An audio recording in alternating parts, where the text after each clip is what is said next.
ባህርያትና ዝጀመርዎ ስራሕ ኣብ ሓዲግ ዝገድፉ ብዘረበኦም ጃህሮኦም ሰባት ዘጽድፉ ብጠለባቶም ባህግታቶም ሰባት ዘህርፉ ረብሓ ዘቐድሙ ሕውነት ዝቁርምሙ ሕልንኦም ዘህድሙ ኛው ዝብሉ ከም ደማሙ ብደገ ውርዙያት ብውሽጢ ጉዕዙያት ኣብ ንጽል ህኩያት ኣብ እኩብ ህርኩታት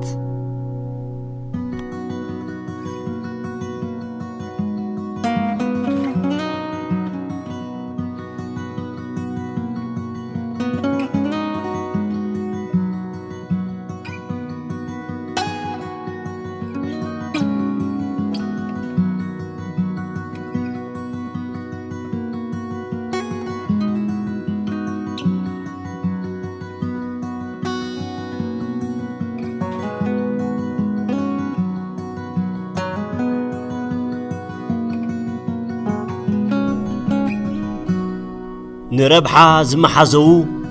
ምስጢር መቕርቦም ዝዘርቡ ኣብ መንጎ እምነትን ክሕደትን ዝጋጨው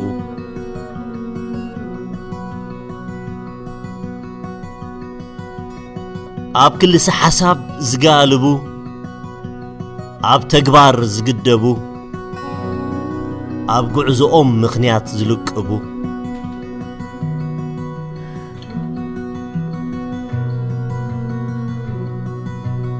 ሕብሪ ባህርያቶም መምስ መዓልቱ ዝቃንዩ ባህርያቶም ኣብ ሓደ ከርግኡ ዝኣብዩ ድኽመቶም ክሓብኡ ንሰባት ዝሓምዩ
ኣብ ዝርርብን ምምዳብ ስራሕን ዝሕክሉ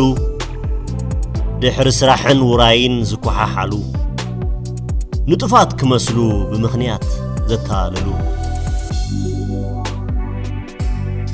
ከብዶም ዝዘመዶም እሱራት ዝኢዶም ካብ ሰባት ዝሃድሙ ከለዎም ዘቕዞምዝሙ ንፈጣሪ ዝፈልጡ ቂምተኛታት ንሰላም ንፍቕሪ ዝሕንኩሉ ጉሒላታት ጸገሞም ከይፈልጡ ዝፋግኡ በቓላት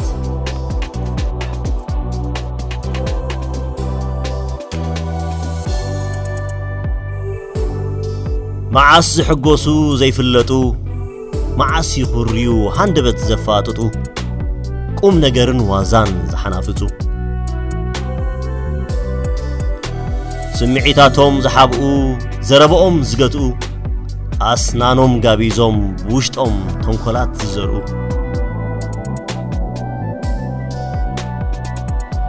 ብዘለዎም ፍጹም ዘይዓግቡ ጠለባቶም ኣብ ርእሲ ርእሲ ዘላግቡ ሕልንኦም ቀቢሮም ህርፋኖም ዘጉልሑ ዓገብ እንተበልካዮም ዝራግሑ ተመስገን ኣህዲሞም ሸብዳዕዳዕ ዝሓቕፉ ነገር አልዒሎም ሰናይ ተግባር ዝጉሕፉ ስጋዊ መኽሰብ ናርአዩ ዘህተፍትፉ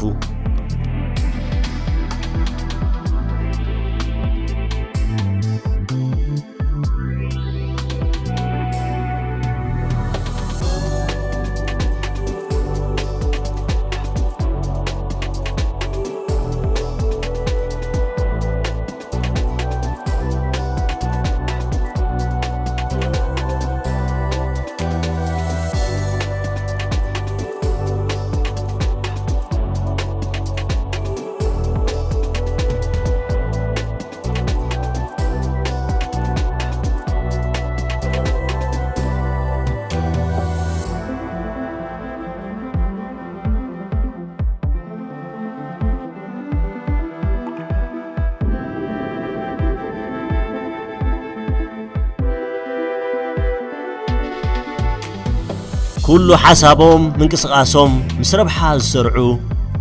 حلنهم ناوقسهم نحكي زقفعو إنا تردهم زي ردهم بصوتهم زقدعو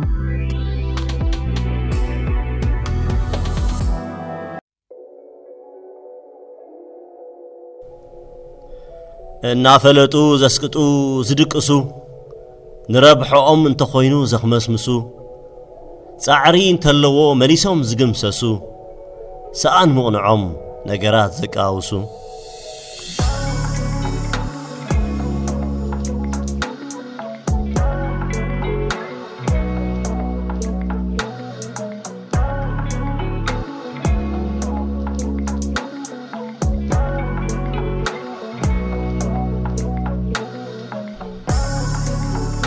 كابسبهم نلعلي نتفتات كم زلهم زمسلو ترفي جزيه بزيحوهم سماي زنكعررو أمسلو تبلزتي أوراي زقدن درو كاب دحرو راين سعب سرح زسورو